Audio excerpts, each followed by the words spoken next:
চ্যানেলটিকে সাবস্ক্রাইব করে আমাদের পাশে থাকুন।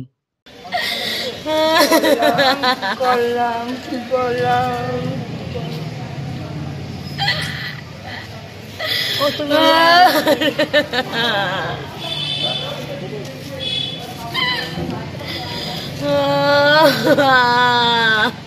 শাড়ি তৈরির পাওয়ারলুম মেশিনের মোটরে চাদর জড়িয়ে শ্বাসরুদ্ধ হয়ে অস্বাভাবিক মৃত্যু হলো এক গৃহবধূর। ঘটনাটি শান্তিপুর পৌরসভা এলাকার সূত্রাগড় উত্তরপাড়ায়।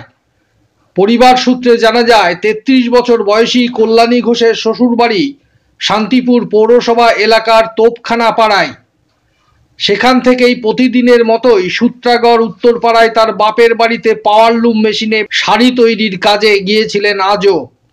দুপুর ১:৩০ নাগাদ ওই পাওয়ারলুম শাড়ি তৈরির মেশিনে মোটরে অসাবধানবশত তার গায়ের চাদর জড়িয়ে যায়। চেঁচামেচি শুরু হতেই ছুটে আসে বাপের বাড়ির লোকজন।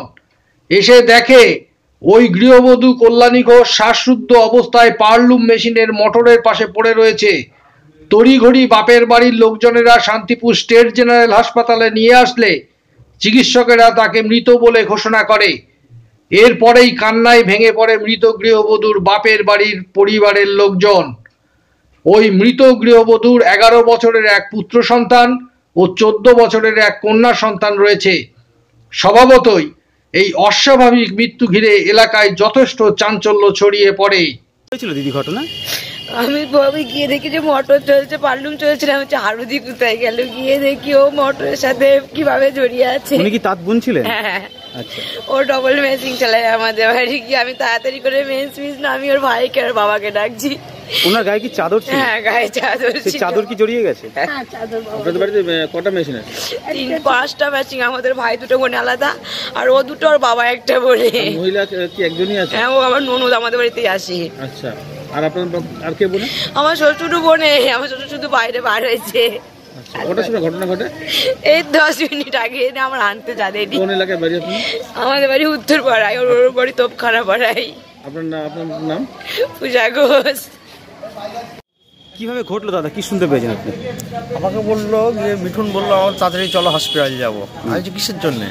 বললো না তাড়াতাড়ি চলো, তোমার বউ হয়েছে, স্যাপের সাথে চাদরটা জড়িয়ে গিয়েছে। আচ্ছা, আপনার বউ কি শ্বশুরবাড়িতে তাঁত বুনতো? আজকে সকালে তো তাঁত বুনতে গেছিল। এই তো তখন কটা 8:30 নাগাদ গিয়েছে। কিভাবে ঘটলো ঘটনা? কীভাবে ঘটলো এইটা আমি তো যাইনি ওই জায়গাটায়। আমি তো বাড়িতে পারলুম চালাচ্ছি। আচ্ছা, আপনি কি শুনতে পেয়েছেন? আমাকে বললো চলো হসপিটাল যেতে হবে, তাড়াতাড়ি করে আসতে হবে। তো তাড়াতাড়ি করে প্যান্টটা পরে আবার চলে এলাম। এসে ডাক্তারবাবুকে খবর করলো যে খবর হয়ে গিয়েছে। তাহলে কি মনে করছেন, চাদর জড়িয়ে কি শ্বাস বন্ধ হয়ে মারা গেছেন? হ্যাঁ, দিয়ে আসতে শ্বাস বন্ধ হয়ে গেছে, দাগ হয়ে গেছে চাদরে। তারপর এখানে থাকে মোটরের মানে চ্যালেনের দাগ বসে গেছে পায়ে। কয় সন্তান আপনার? আমার এক ছেলে এক মেয়ে।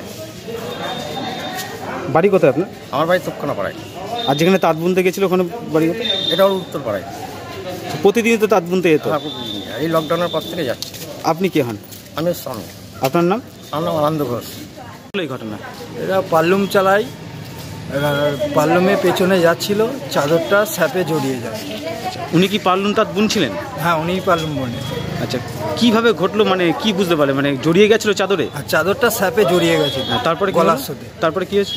তারপরে ওইভাবে ছিল। তারপর আমার ডাকলো সবাইকে, ডেকে আর চাদরটা গলার সাথে জড়িয়ে? গলার সাথে জড়িয়ে গেছে। আচ্ছা, দিয়ে শ্বাস বন্ধ হয়ে গেছে? শ্বাস বন্ধ হয়ে গেছে।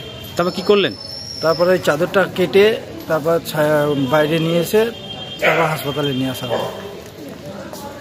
চিকিৎসকেরা কি বললেন? চিকিৎসা করে কি বললো?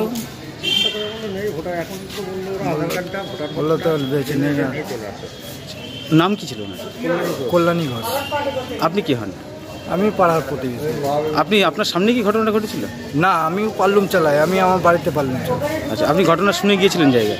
আমাকে যখন হয়েছে বার করতে পারছিল না, আমাকে ডেকে নিয়ে এসেছিল। প্রত্যক্ষদর্শীরা কি বলছে, যারা দেখেছে তারা কি বলছে? তা আমি তো গিয়ে দেখি সাপের সাথে জড়িয়ে আছি। আচ্ছা, আপনার নাম? আমার নাম মিঠুন দাস।